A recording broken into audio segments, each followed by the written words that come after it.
Hello everyone, welcome back my YouTube channel. आज हम पढ़ेंगे भ्रूण परिवर्धन यानी भ्रूण का विकास, एम्ब्रियोजेनेसिस या डेवलपमेंट ऑफ एम्ब्रियो। भ्रूण या एम्ब्रियो का विकास हम पढ़ेंगे कि किस तरह से जो युग्मनज होता है, जाइगोट होता है, उससे एक मैच्योर एम्ब्रियो का विकास होता है। एक मैच्योर एम्ब्रियो कैसे बनता है, जाइगोट से यानी युग्मनज से भ्रूण बनने तक की जो सारी प्रक्रिया है उसको हम पढ़ेंगे भ्रूण परिवर्धन में। इसको भ्रूणोद्भव भी कहते हैं, एम्ब्रियोजेनेसिस या भ्रूणोद्भव या भ्रूण परिवर्धन। भ्रूणोद्भव क्या होता है? युग्मनज जो एक कोशिकीय संरचना होती है, एक कोशिकीय युग्मनज का भ्रूण में परिवर्तित हो जाना, या एक कोशिकीय जाइगोट से युग्मनज से एक मैच्योर या विकसित भ्रूण के विकास की प्रक्रिया को हम क्या कहते हैं? भ्रूणोद्भव या एम्ब्रियोजेनेसिस या भ्रूण का परिवर्धन कहते हैं।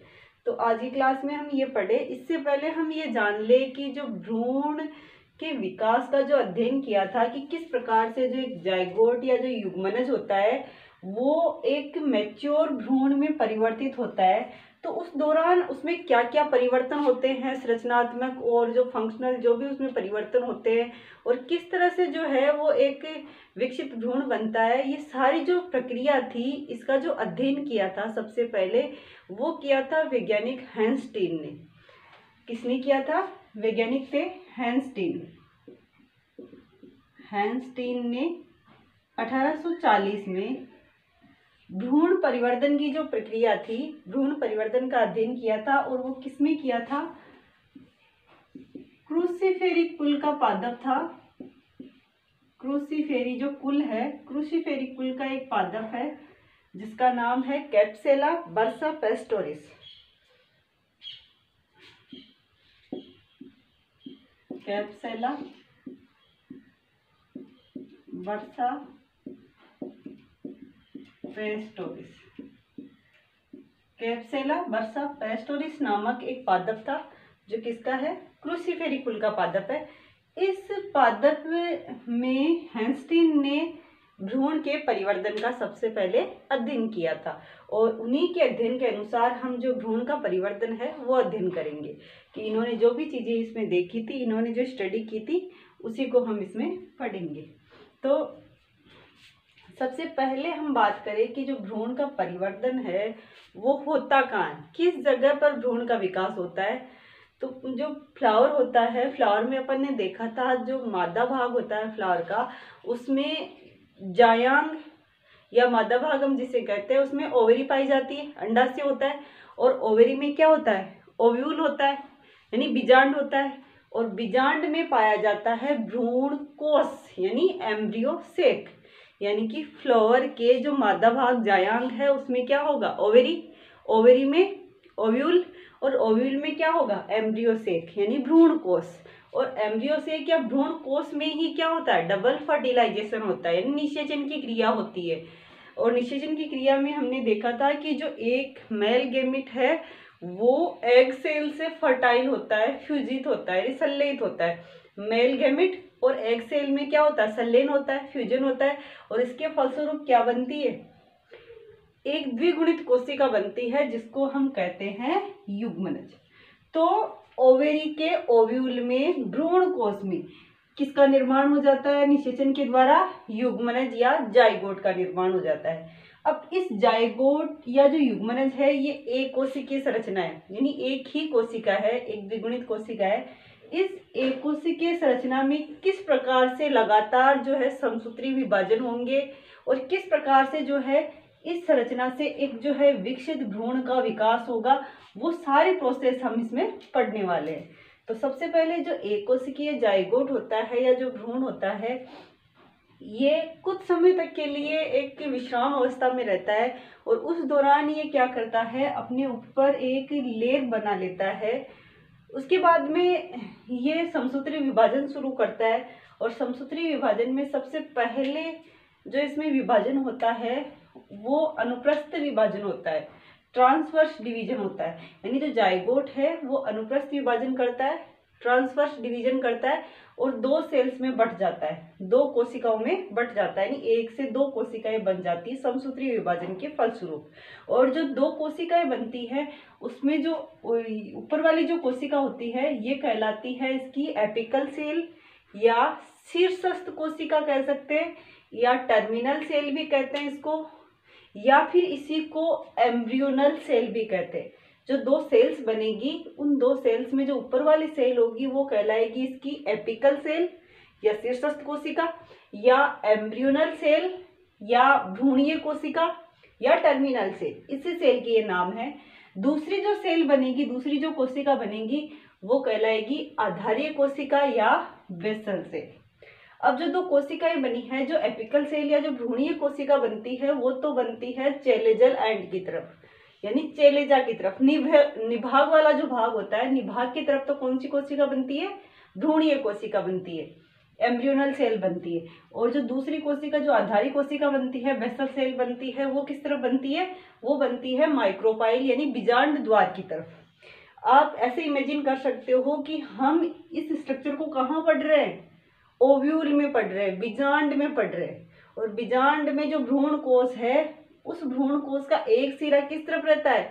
बीजांड के निभाग की तरफ रहता है, तो दूसरा सिरा जो होता है बीजांड द्वार की तरफ रहता है। तो हमें उसी को इमेजिन करके ध्यान रखना है कि ये जो है कहाँ स्थित है? उस बीजांड में स्थित है।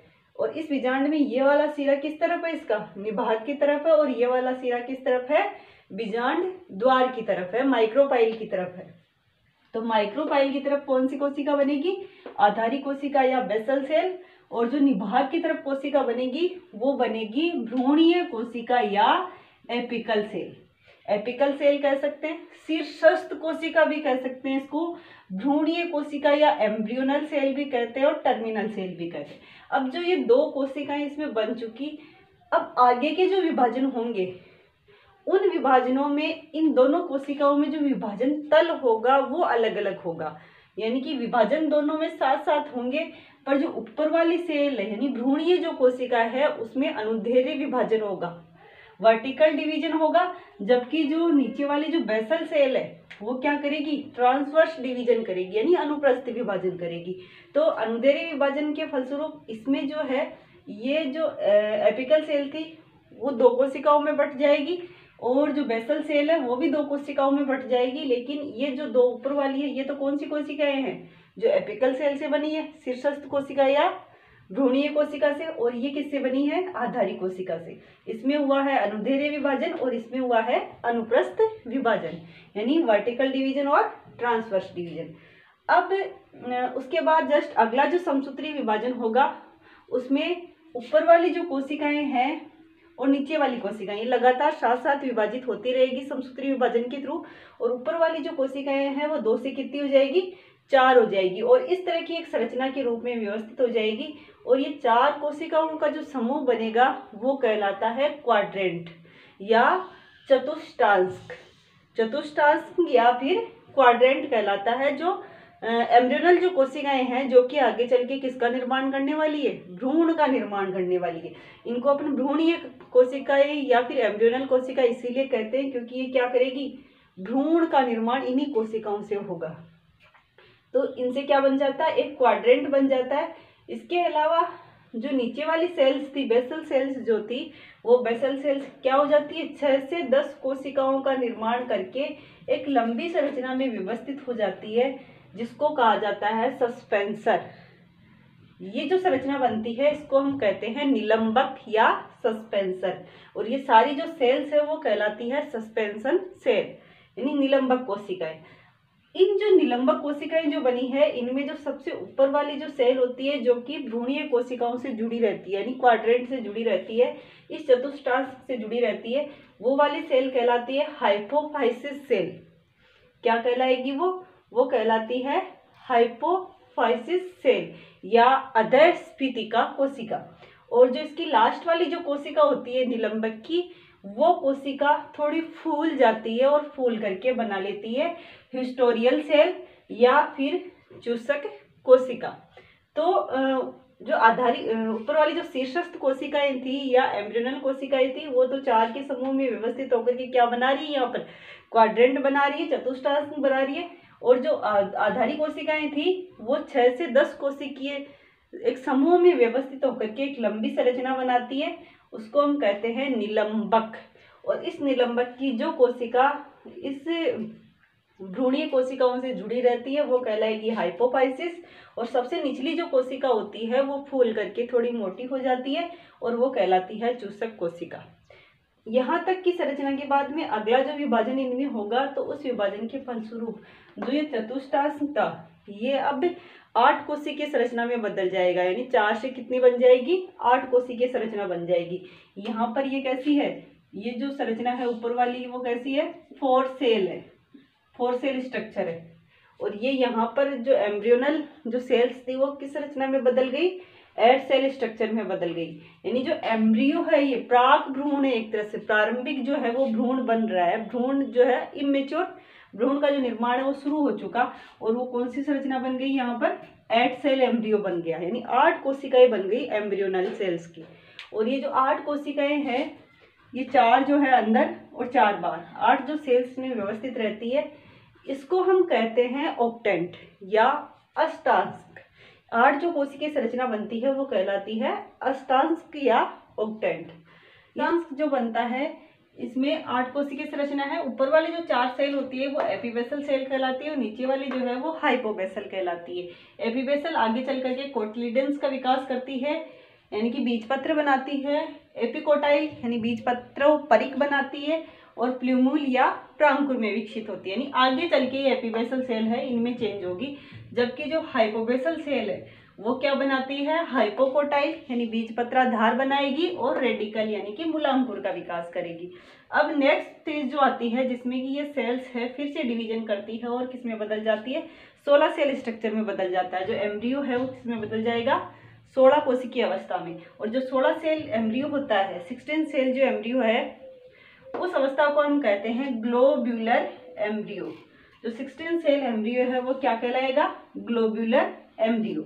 और ग्लोब्यूलर एम्ब्रियो में जो 16 सेल्स बनी है इनमें से जो 8 सेल है जो बाहर वाली परत की वो तो बनाती है डर्मेटोजन, डर्मेटोजन या त्वचाजन बनाती है। बाहर की जो 8 सेल है वो क्या बनाती है, डर्मेटोजन बनाती है या त्वचाजन बनाती है, जिससे कि आगे चल के भ्रूण की एपिडर्मिस का विकास होता है। जबकि शेष जो 8 सेल है वो जो है आगे चल के हाइपोकोटाइल यानी कि जो है इसके बीजपत्र है, हाइपोकोटाइल्स का निर्माण करती है, बीजपत्राधार का निर्माण करती है। साथ ही साथ जो है पेरिबलम और प्लूरोम जो इसकी आंतरिक जो परतें अन्य जो यानी रंभजन और वल्कुटजन जिनसे आगे चल करके जो भरण उत्तक और जो है प्रोकेम्बियम का विकास होगा उनका निर्माण करती है।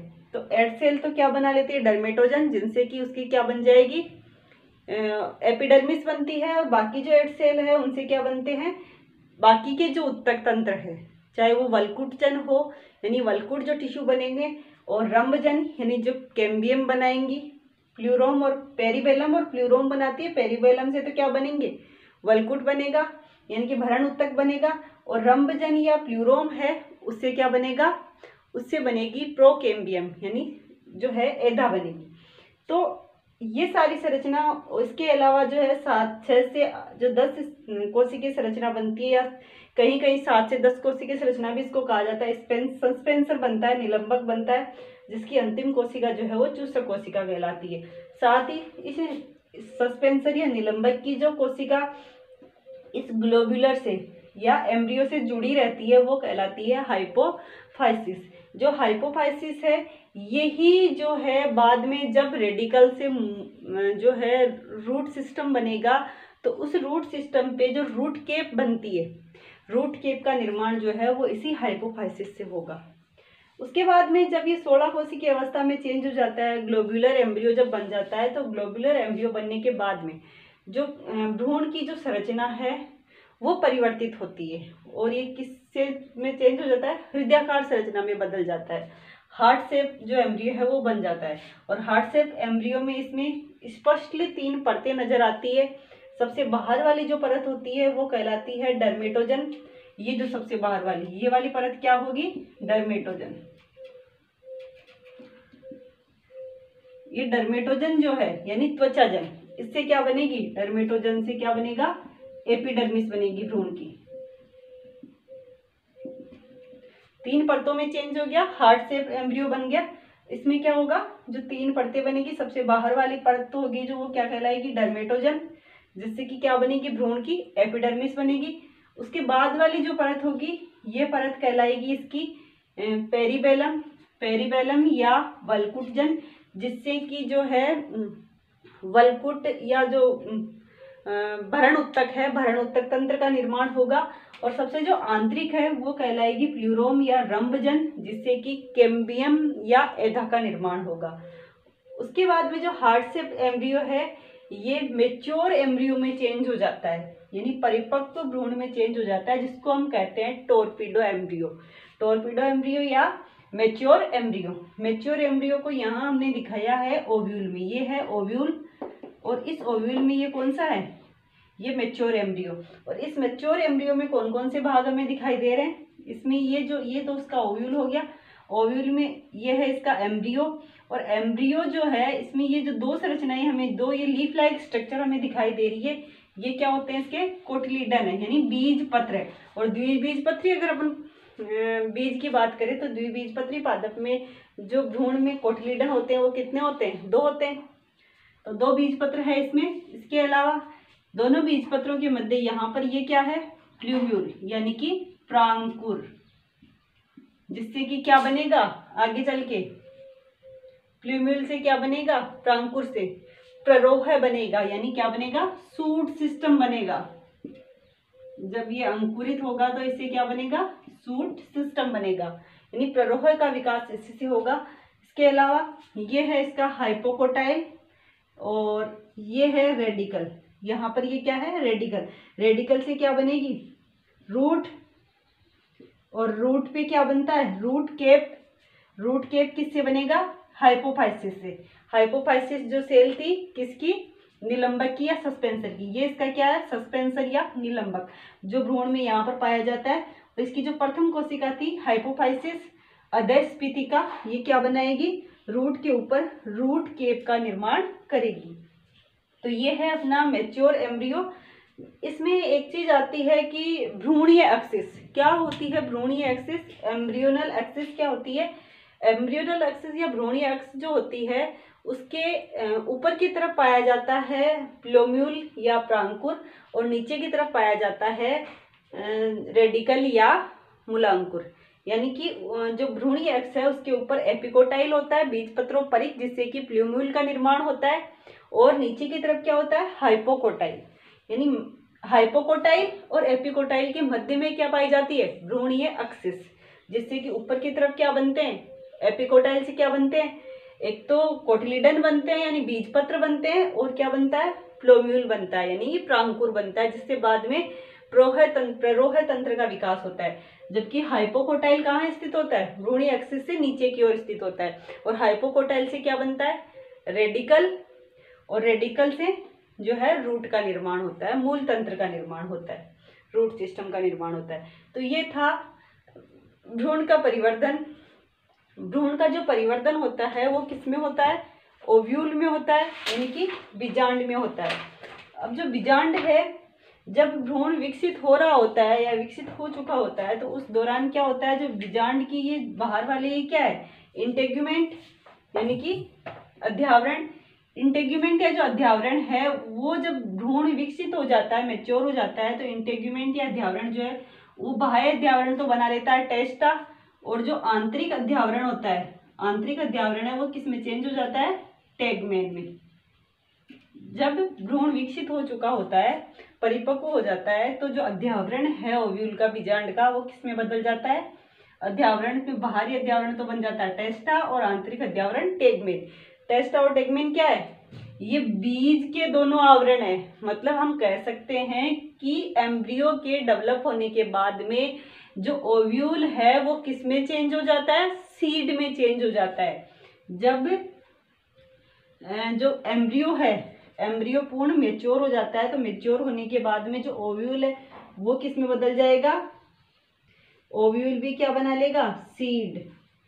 ओव्यूल को हम क्या कह देंगे, सीड। और सीड या जो बीज है उसका आवरण कौन बनाएगा, अध्यावरण। जो ओव्यूल का अध्यावरण था वो क्या बन जाएगा, बीज का आवरण बन जाएगा, जिसको हम कहेंगे बाह्य अध्यावरण को कहेंगे बाह्य बीजचोल या टेस्टा, और जो आंतरिक अध्यावरण है उसको हम कहेंगे टेगमेन या आंतरिक बीजचोल।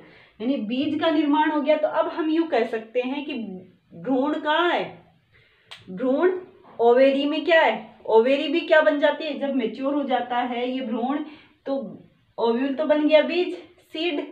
और जो ओवेरी है, ओवेरी किस में चेंज हो जाएगी, फल में, फ्रूट में। तो अंडाशय बन गया फल, फल के अंदर क्या है, जो ओव्यूल था, ओव्यूल अब क्या बन गया है, बीज। तो फल, फल के अंदर बीज, और बीज में क्या होता है, एम्ब्रियो यानी भ्रूण होता है। तो भ्रूण कहाँ स्थित है, बीज के अंदर स्थित है। और उस बीज के अंदर स्थित एम्ब्रियो को, भ्रूण को पोषण कहाँ से मिलता है, इन कोटलीडन से मिलता है, यानी बीज पत्रों से मिलता है। बीज पत्रों में संचित भोजन रहता है, जो कि इस भ्रूण का जब तक ये अंकुरित नहीं हो जाएगा तब तक इसका पोषण इससे होगा। जब ये जो बीज है जब अंकुरित होगा, यानी जब हम इसे पानी या उचित वातावरण में, उचित परिस्थितियों में हम इसको रोपित कर देंगे, पानी वगैरह देंगे, तो क्या होगा, जो एम्ब्रियो है वो क्या होगा, उस बीज फट जाएगा और एम्ब्रियो जो है एक नवोद्भिद के रूप में, नए प्लांट के रूप में बाहर निकल आएगा। तो एम्ब्रियो ही क्या है, एक तरह से नवोद्भिद है, उसकी प्रारंभिक संरचना है। तो एम्ब्रियो कहाँ होगा, बीज के अंदर स्थित रहता है। तो ये था अपनी आज की क्लास में हमने देखा भ्रूण का परिवर्धन या एम्ब्रियोजेनेसिस, यानी भ्रूण का विकास जो है वो किस प्रकार से होता है। Thank you watching for my video. मिलते हैं नेक्स्ट क्लास में एक नए वीडियो के साथ।